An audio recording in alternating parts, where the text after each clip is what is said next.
बिस्मिल्लाहिर्रहमानिर्रहीम। मैं हूं मोहम्मद आसिफ चौधरी और आजकल हमारा क्वेश्चन आंसर का सेशन चल रहा है कि रिटर्न फाइल करने में लोगों को जो प्रॉब्लम्स आ रहे हैं उसके रिलेटेड वो क्वेश्चन कर रहे हैं, और मैं बजाय इंडिविजुअल जवाब देने के इसकी वीडियोस इसलिए बना रहा हूं कि बाकी भी जिसको कोई प्रॉब्लम आ रही है तो वो भी इसको देख ले और वो अपनी प्रॉब्लम सॉल्व कर ले।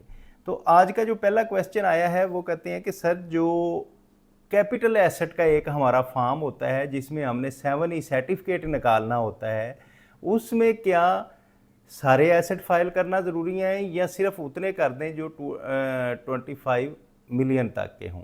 नहीं, उसमें सारे करने ज़रूरी हैं। आप किसी वक्त भी किसी को जब बेचेंगे तो उसको 7E का फॉर्म निकालना होगा, तो ये आपके लिए ज़रूरी है कि आपके सारे एसेट उसमें होंगे तो देन ही आप 7E का फॉर्म निकाल सकेंगे।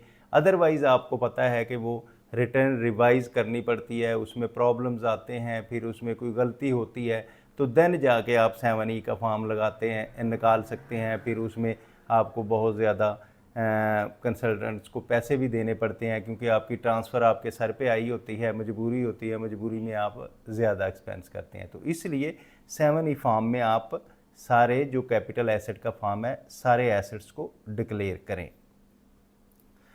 तो अगला क्वेश्चन एक आ रहा है कि क्या सर अभी वो ATL के लिए जो हम 1000 पे करते थे, असल में बेसिकली होता ये था कि जब आप लेट फाइल करते थे तो तब एक्टिव टैक्स पेयर लिस्ट में आने के लिए 1000 पे किया जाता था, लेकिन बाद में आपको पता है कि वो लेट फाइलर की कैटेगरी में आ जाता है तो प्रॉपर्टी और बाकी चीज़ों में उसको प्रॉब्लम होती है।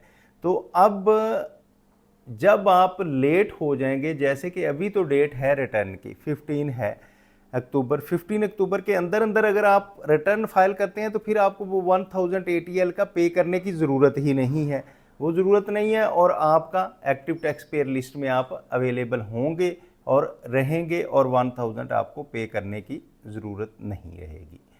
अच्छा, एक क्वेश्चन आ रहा है कि सर ये 7E का जो फॉर्म है कैपिटल एसेट का, उसमें एक फेयर मार्केट वैल्यू दी हुई है। अच्छा, फेयर मार्केट वैल्यू बेसिकली तो वो होती है कि जो जिस जगह आपकी चीज़ अवेलेबल है उसमें जो कि फेयर मार्केट वैल्यू उस जगह की है वो हो। मैं एग्जांपल देता हूँ, जैसे कि बैरिया टाउन में एक प्लाट है। बैरिया टाउन में 10 मरले का प्लाट, अगर हम जैस्मीन ब्लॉक की बात करें तो वो तकरीबन 2.25 करोड़ से 2.5 करोड़ है। अब बाई ला तो इसका मतलब है कि फेयर मार्केट वैल्यू जो है वो 2.25 करोड़, 2.5 करोड़ या 2 करोड़ के लगभग जो उसमें उस जगह जितने में बिक रहा है वो है। लेकिन एक आपको पता है कि FBR ने भी हर जगह की मार्केट वैल्यू निकाली हुई है कि एट लीस्ट ये होनी चाहिए। अब वो जो FBR की वैल्यू है वो अगर हम बैरिया टाउन में करें तो बैरिया टाउन में वो तकरीबन 13 लाख रुपए पर मरला है, या 10 मरले की जो है वो 1 करोड़ 30-35 लाख बनती है। तो एटलीस्ट वो तो ज़रूर होनी चाहिए। और आपने अगर परचेज़ हो सकता है उसको बहुत कम पे किया हो, तो अगर आपने बहुत कम पे किया है तो वो परचेज़ वैल्यू होगी, और fair market value actual value जिस पे आजकल बिक रहा है या एटलीस्ट जो FBR ने निकाली है वो वैल्यू होनी चाहिए। और फिर फाइनल टैक्स और मिनिमम टैक्स में क्या फ़र्क है? अच्छा, फाइनल टैक्स ऐसा टैक्स होता है कि जिस इनकम पे आपने वो पे कर दिया, अब आपको ज़रूरत नहीं है कि उसको दोबारा से और टैक्स पे करें। मसलन एग्जांपल देता हूँ कि जैसे पिछले साल तक बैंक पे जो प्रॉफिट था उस पर 15% टैक्स बैंक काट के आपको प्रॉफिट देता था, या फिर जो डिविडेंड आपको मिलता था वो प्रॉफिट काट के उसका वो आपको टैक्स मिलता था। और फिर आपको एक्सपोर्ट करते थे सर्विसेज और उस सर्विसेज में आपको टैक्स कट के मिलता था। ये सारे हैं फाइनल टैक्स, कि जब आपका टैक्स काट लिया और अब आपको मज़ीद उस हेड में टैक्स देने की ज़रूरत नहीं है, ठीक है।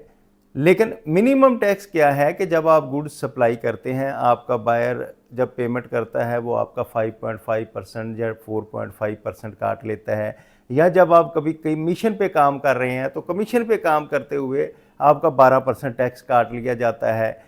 तो इस तरह से जो कटते हैं इसको हम मिनिमम टैक्स कहते हैं। तो मिनिमम टैक्स का मतलब ये है कि ये टैक्स तो एट लीस्ट आपने पे करना ही करना है उस स्टेज पे।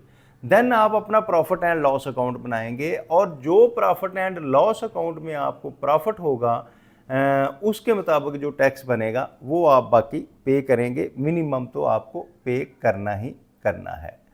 ठीक है, एक साहब बता रहे हैं कि साथ कोड भी बता दिया करें। असल में सामने क्वेश्चन आंसर का शीट खुली होती है तो इसलिए कोड सामने खुले नहीं होते। बेसिकली ये जो इसकी एक्सपर्टी होती है वो सेक्शन वाइज या लॉ वाइज होती है, तो वो सेक्शन या उसके लॉ के मुताबिक तो वो बताया जा सकता है। कोड अगर कभी रिटर्न सामने हो ना तो फिर कोड भी साथ बताए जा सकते हैं। उसमें सर्च करना कोई इजी है, वो टैब होती है उसमें सर्च की, उसमें आप लिखें जो आपको रिक्वायर्ड हो तो FBR वो उसमें रिटर्न में आपकी चीज़ आ जाएगी।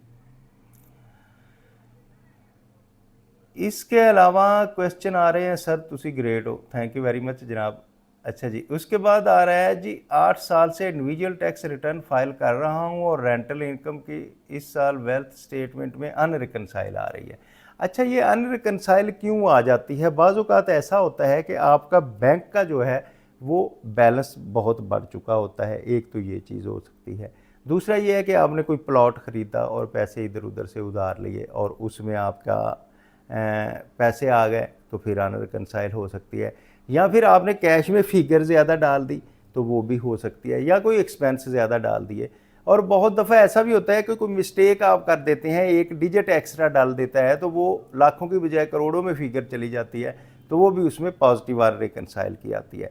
तो आप पहले तो अपनी रिटर्न को देखें अच्छी तरह कि वो क्यों आ रही है अनरिकनसाइल, कोई एसेट तो ज़्यादा नहीं है, या अगर आपका बैंक का बैलेंस बढ़ रहा है या कैश को बैलेंसिंग फिगर करके तो आप उसको बैलेंस कर सकते हैं। Sir your videos are really informative, thank you. Kindly declare the assets of the rental capital assets from us in the. जी, इन्होंने ये पूछा है बेसिकली कि जब हम 7E की एग्जाम्पशन लेते हैं तो वो एग्जाम्पशन देने के लिए हमें ये बता रहे होते हैं कि कोई आप रीज़न बताएं। तो जो रेंटल प्रॉपर्टी होती है जिस पे आप रेंटल इनकम शो करते हैं अपनी रिटर्न पे और उस पर टैक्स पे करते हैं तो वो भी 7E से एग्जाम्प्ट होती है, आप उसको एग्जाम्प्ट कर सकते हैं।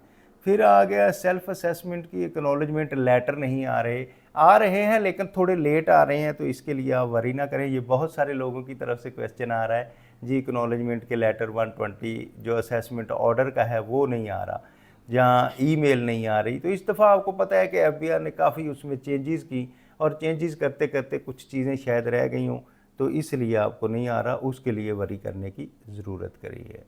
अच्छा, फिर एक साहब के आ रहे हैं कि आईआरएस के इश्यूज़ आ रहे हैं तो उनका क्या है, फिर ATL सितंबर में bank deduct profit and.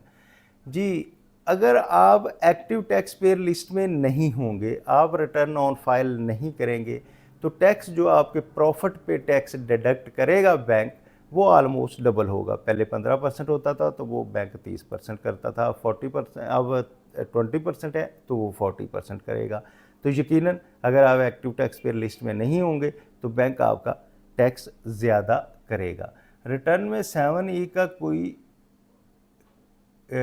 Form भी फिल करना है? यस, 7E का फॉर्म फिल करेंगे। कल को अगर आप कोई प्रॉपर्टी को बेचना चाहते हैं तो आप 7E सर्टिफिकेट इजी ले रहेंगे। अगर आप नहीं करेंगे तो फिर कल को अगर आपको ज़रूरत पड़ेगी तो पहले आपको रिटर्न रिवाइज़ करनी पड़ेगी, उसके इश्यूज़ आएंगे, कंसल्टेंट्स को पैसे ज़्यादा देने पड़ेंगे, उसमें FBR में कमीशन से परमिशन लेनी पड़ेगी, देन आप उसको कर सकें तो काफ़ी मुश्किल होगा।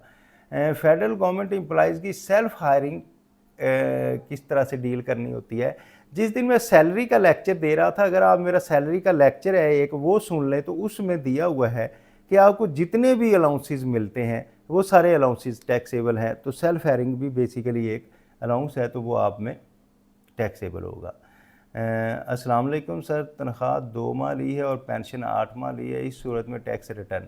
हाँ, ये कल भी क्वेश्चन एक आया था 6 माह के लिए, तो उसमें ये होता है कि जो आपकी पेंशन है वो एग्जाम्प्ट इनकम है, वो टैक्सेबल नहीं है, तो आप पेंशन को एग्जाम्प्ट इनकम में डालें और जो टैक्सेबल है सैलरी 2 माह के लिए है वो आपकी टैक्सेबल में होगी। यकीनन उसकी उन्होंने एक स्लैब ज़्यादा काटे होंगे, 12 माह के हिसाब से आपका टैक्स ऑलरेडी कट चुका होगा, इसलिए एक्स्ट्रा आपको नहीं पे करना पड़ेगा। इसके अलावा आ रहे हैं जी, hi sir, why's error coming me mandatory data attribute. हाँ, वो मैंडेटरी डाटा का शायद ये पुराना क्वेश्चन आ रहा है कि आपने कोई चीज़ फिल नहीं की होगी या कहीं डाटे में आपने उसका लिख दिया और कुछ चीज़ें आ नहीं रही होंगी, इसलिए आपकी आ रही है। अगर स्पेसिफिक उसका मुझे स्क्रीनशॉट भेजें तो आप शायद इजी हो जाए। जी ये थे आज तक के क्वेश्चन। आई थिंक मैंने सारे क्वेश्चन का जवाब दे दिया है। तो उम्मीद है कि आप इसको अच्छी तरह अंडरस्टैंड कर रहे होंगे और दूसरों को समझाने के लिए इसको लाइक, शेयर और सब्सक्राइब भी कर रहे होंगे। तो जहाँ रहिए खुश रहिए। Thank you very much. Have a nice day.